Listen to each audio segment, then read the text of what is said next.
A town is frequently like a patchwork quilt, each life and family creating their own patch in that quilt.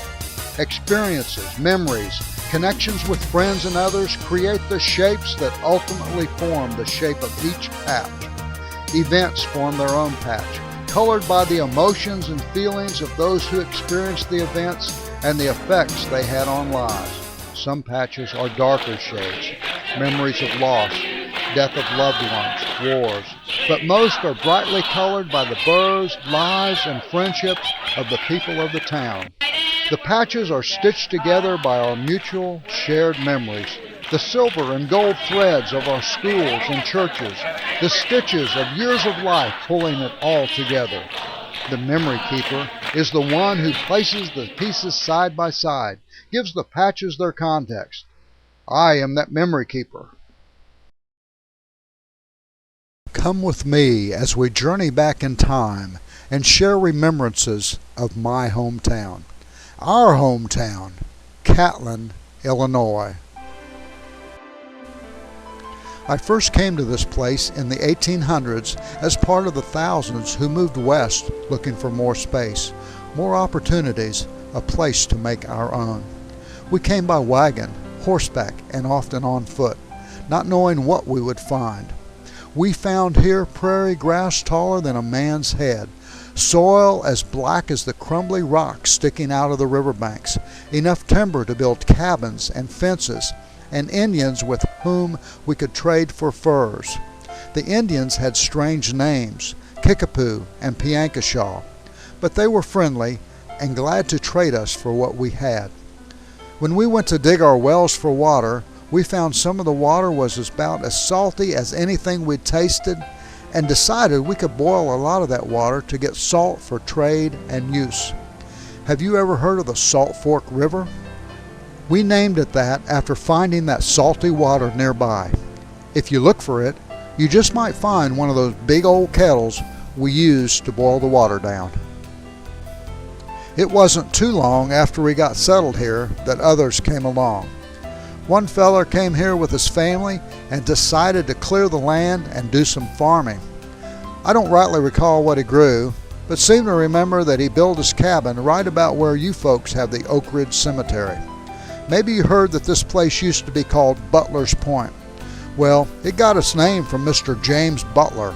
Butler's Point grew pretty fast as more and more folks moved here. You might recognize some of the names: Asa Elliott, Adam and G.W. Pate, Grandma Guyman. Heck, it could be that some of your great-great-great-grandparents were brought into this world with the help of Grandma Guyman. Arthur, Frederick and Henry Jones, W.R. Timmons, Henry Church, Taylors, Byerlys, and others. The salt works became the first industry here, but Mr. James Butler himself was just the first in a long line of farmers to come. The soil around here is rich and deep, and farming became one of the mainstays of Butler's Point from then on. Maybe you know some of the names that have been working this land, feeding hundreds of people and making a living for themselves in this place, like McGee, Pusey, Bettinger, Church, Taylor, Weary, and others. We built stores, churches, schools, banks, the opera house, a post office, and started schools and church services. For several decades, we had a county fair that drew thousands each year to watch the horse races. If you look real close at some of Keith Brown's land, you can still see the outline of the track they ran on. Finally, around 1856, the railroad came through our area, and Mr. John Mortimer Catlin saw that the train stopped here. In his honor, we voted to rename Butler's Point after him, and we've been known as Catlin ever since. It seems like no time at all has passed since those days. I remember when Kelly Byerly ran the grain elevator, when Mr. Turpinning used to run the restaurant on the corner of Sandusky and Vermilion Streets before he sold the place to Frank Gardner and his brother, when the big fire went through downtown and burned up the livery stable and several of the businesses. Do you remember the old grade school building? It used to stand where the park is now, And when we first built it, it held all the school kids, grade and high school kids. We had our first high school graduation in 1882, and I remember all of us just bursting with pride over those 2 graduates. There were lots of youngsters who went to one-room schools in our area. You ever heard of Shiloh, Sugar Grove, Bethel, Plainfield? Lots of young people started their education in those little schools.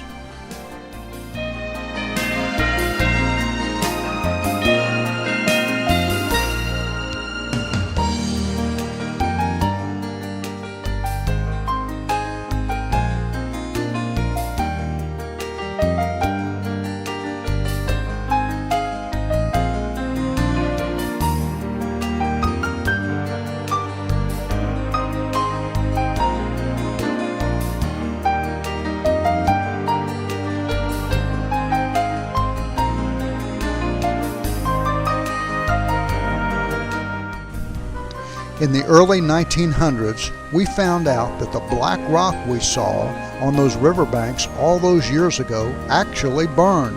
What a surprise! The salt works had pretty much played out by then, but we had 2 sugar plants, long gone now, and lots of folks farming, and now we had the coal mines.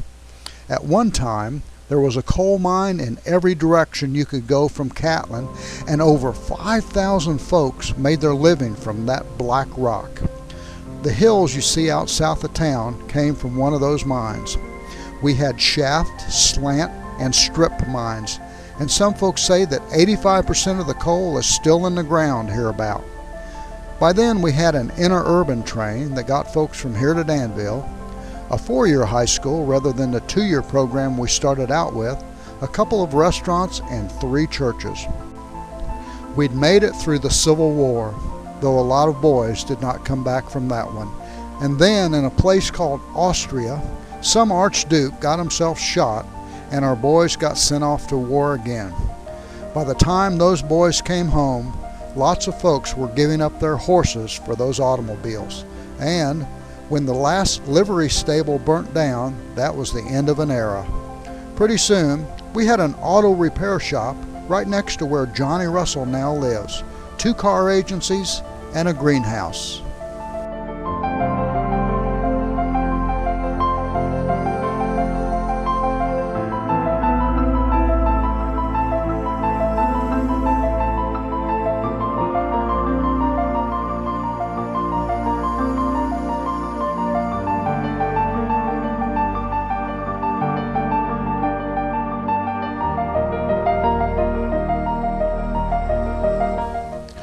You may remember when the Depression hit this country. We were more fortunate than a lot of places because we took care of each other and looked out for each other. And most of us still had a garden and a few chickens to help us out. Not many folks had indoor water or facilities, and the Saturday night bath was pretty much still taken in Mom's big wash tub. I remember when my daddy was working in the coal mines that first thing when he got home, Mama would take the kettle off boil and pour it in the tub. We'd bring in buckets of water from the well, and Daddy would wash all that black dust off himself. When we moved to Batestown when I was 2 or 3 years old, no electricity, no telephone, no running water, none of that. And finally, no radio, of course no TV.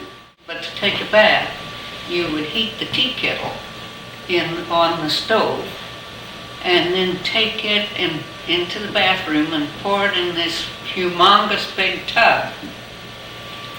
We did have cold water that ran in there, but didn't have hot water, so I don't know. Well, you know how people take baths nowadays.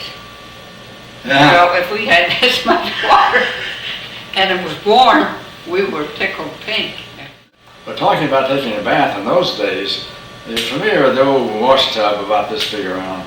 And my dad worked out at the coal mine then, and he'd come home and was filthy dirty. Well, Mom would have hot water and pour in that tub and some cold water. He'd take a bath in the kitchen, on the kitchen floor in that tub. That's the way you took a bath. Of course, we kids only took a bath about every Saturday, so that's when you took a bath.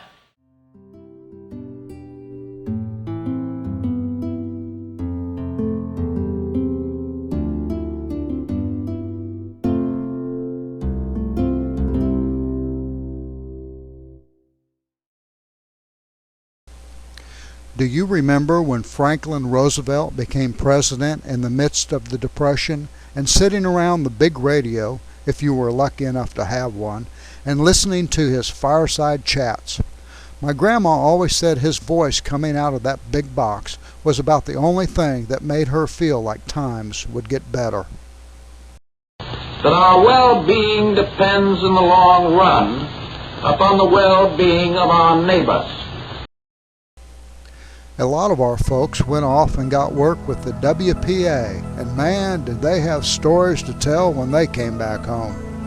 I remember Mama and Daddy talking about a Mr. Hitler over in Germany. He didn't sound like a very nice man, and soon the whole world would know his name. Back in those days, we didn't have a radio or TV or video games to entertain us. Sometimes Grandpa and Grandma would come by on the weekend, which you only noticed because church was on Sunday or it was during the school year. And Grandpa would bring his fiddle, Daddy would play his bones, and Mama would play along on her accordion, and we all sang songs we knew since we were little folks. Amazing Grace, Polly Went A-Courtin', Coming Round the Mountain.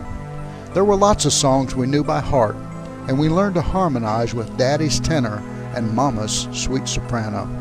Maybe it was different for folks in the city, but our best friends were our family. Our closest neighbor was 3 miles away. We didn't even know we had it hard, really.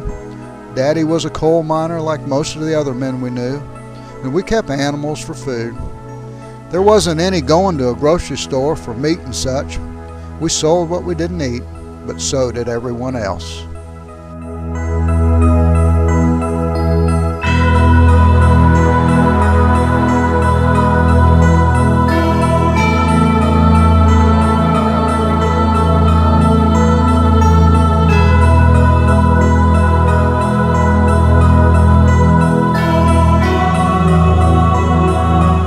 Things were slowly getting better in the country, but the economy was still pretty bad, and we were grateful for what we had. Most of you know where the post office is now, but before it was a post office, there was a bandstand there, and before that, it was Tilton's. One of the men in Catlin would show movies every week for free, and folks would come with their blankets or rugs to sit on the ground and watch those movies as a town.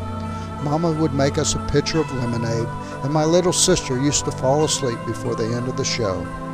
It was a real good feeling to sit there among all those friends and neighbors. About half of them were Ken anyway. I liked the movies with sound, but Mama always thought that Charlie Chaplin was a lot funnier in the silent. The soda shop. I remember Herschel Dickerson store, and then across, that was on the north side of the bank, about a block, and in between was the vacant lot where in the summertime we always had outdoor movies. And Free movies right here Saturday night, and then of course you could always slip down to Gardner's restaurant and have some ice cream or something. And of course then Russell Jones had a store to the south of us. Well, and Howard Clark, A. Jones and Son, was on south of that. Cribb's place, that was the Gardner restaurant, but it was Cribb Turtning. Yeah. Turtning was the one, I think they had it, Charlie Gardner and Turtning had it together in it. But when he talked about the place where they had the pool table, that ended up being a dance floor for a while there. And of course that was something that was popular and that must have been in the 40s, I guess, or something. And then